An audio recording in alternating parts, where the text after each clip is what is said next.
Good morning, beginning farmer friends. It is 11 degrees this morning. Perfect day to work cattle, of course. And I was thinking about putting a bale in this little corral over here for the cattle to kind of occupy them and have them interested about coming in, but I didn't have the tractor plugged in. I'm pretty sure it's not going to be warm enough by the time the vet gets here. So I am going to throw these mineral blocks back in, try to entice the cows a little bit, see if we can get them up and into this corral. I don't know, let's see what happens.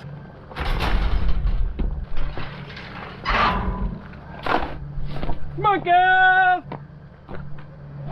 Believe it or not, the cows are all in the corral. I'm not going to say that it went as well as I thought it was going to go. They are in the corral. It took a little bit, but it didn't actually take as long as it could have taken, or it has taken sometimes. There have been times when the vet has showed up and she has had to help us get them in the corral, and so far it looks like that's not the case as long as they do stay in the corral this whole time. That is the one flaw. Okay, scratch that. One of the many flaws in my corral setup is that the back gate is just a cattle panel and not a real rigid, firm gate. So if cows get a little squirrely in this corral, they could push through it if they wanted to. In case you're new to the channel or haven't heard about our Dexter cattle herd, they are an Irish breed. They are a smaller breed. I don't know if you can tell from this angle, but they are definitely smaller. And we've had them since the very beginning of the farm. As in, pre-owning this piece of property, we had the Dexter cattle. Today, the vet is going to come and she's going to work them. Generally, what we're going to do today most likely is give them kind of a general vaccination that hits a few common things for our area. We're going to worm them all. We're going to tag the ones that need tagged, and we're going to castrate the bull calves. That's basically all we're going to do today. This will allow us to decide who we're going to keep and who we're not going to keep. Typically, I want to keep it around 5 to 7 cows, a couple of replacement heifers, the bull calves, and of course, the bull. So we do have some room to pare down in our herd a little bit. By the way, if you like this video or you like seeing more about our Dexter cows, give it a thumbs up, like, subscribe, comment down below. This means we're gonna have some Dexter heifers for sale, some 100% grass-fed Dexter heifers for sale pretty soon. She is pregnant. Okay. Probably.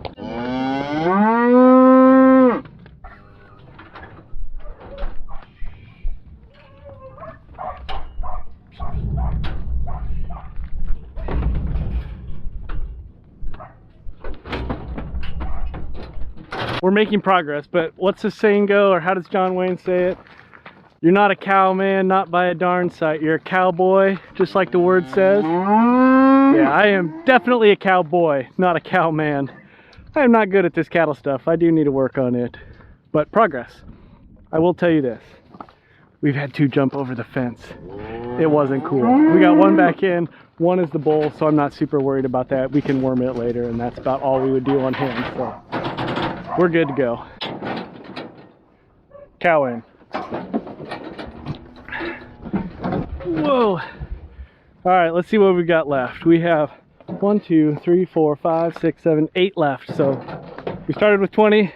We've skipped 1, and now we've got 8 left. I think the best way to describe this day of working the cattle is that it went surprisingly okay. We did, as I mentioned already, have 2 escape. Unfortunately, or maybe fortunately for me, we did not get them on camera. The bull, he just went over the fence in my little round pen there, and we had a cow do the same thing. We were able to get the cow back through and work her. To be completely honest, the problem with my cows is that I don't really ever run them through a chute. They are okay as I'm out here wandering around amongst them, but when they get in a confined area, that's something that they're not used to. I have always said, because I read it in a book, that I need to run them through the chute as part of their rotation, just so that they get used to going through it. I don't think that there are too many cows that are too antsy or too wild. I think it's just a situation of what they are and aren't used to. Right now on our farm, we have 20 head of Dexter cattle. That includes our bull. We're keeping him, obviously, so that brings it down to 19. And we had 2 2020 bull calves, so that brings it down to 17. Of those 17, 6 are cows that we are definitely keeping basically between the ages of 4 and 8 years old. We went through the heifers, and of this year's heifers, which we had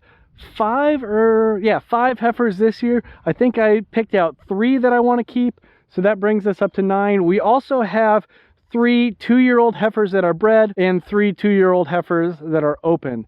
I don't know if that totals up all to the right numbers. Basically what I'm trying to say is we have 3 bred heifers that are for sale. We have 3 open heifers that are for sale, and then maybe 1 2020 heifer that's for sale. We're gonna try to sell 7 to 8 of them, which will bring us down from 20 total animals to 13 total animals.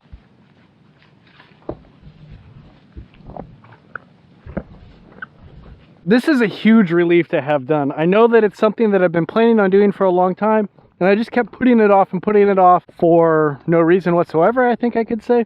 But we've got it done now. We've got the ones we picked out that we want to sell. We've got the ones that picked out that we're keeping. We have an idea of when everything is due to start calving.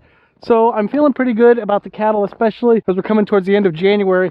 Spring really will not be that far away. There are a couple things that I want to renovate before we work the cattle again. I don't know if it'll happen, but if it does, it will be a lot better. When I built this corral roughly 11 or 12 years ago, I thought it would be stout. I thought it would be amazing. I thought it would be around for years to come.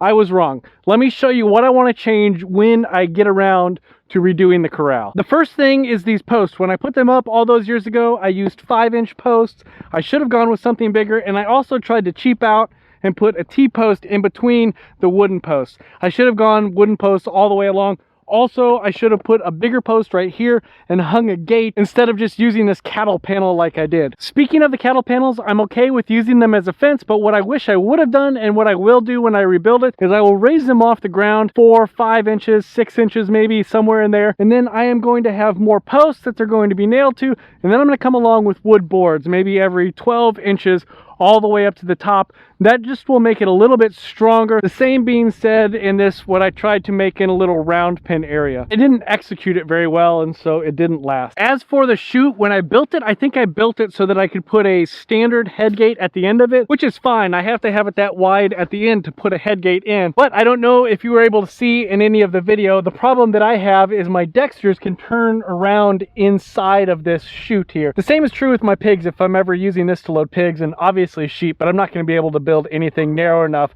to accept sheep and pigs and cattle. So what I think I'll do when I get around to rebuilding this is I'm going to put some guardrail like they use on highways and things like that along the inside. That'll narrow it up, and then I can still have it wide out here at the opening for a head gate to either be attached or one to come in the front like when the vet comes. The journey of a beginning farmer is always just that, a journey. I am learning things all along the way. I've had cattle for about 14 years, not specifically on this farm, but we had cows before on my dad's farm. And that means that I've worked cows maybe 12 times or 14 times. So I don't have a ton of experience over the years working cattle because we don't have that many. We don't work them that often. So I'm always learning and reiterating as we move along. If you'd like to see more videos about my Dexter cattle, what I like about them and actually what I don't like about them, go ahead and put your questions in the comments below. I'm going to move some wood. We're going to call this the end of the video. I've got a lot of stuff to do today. The PFI conference is still going on, so I want to go check that out. I hope you guys are having a great day wherever you are and whenever it is.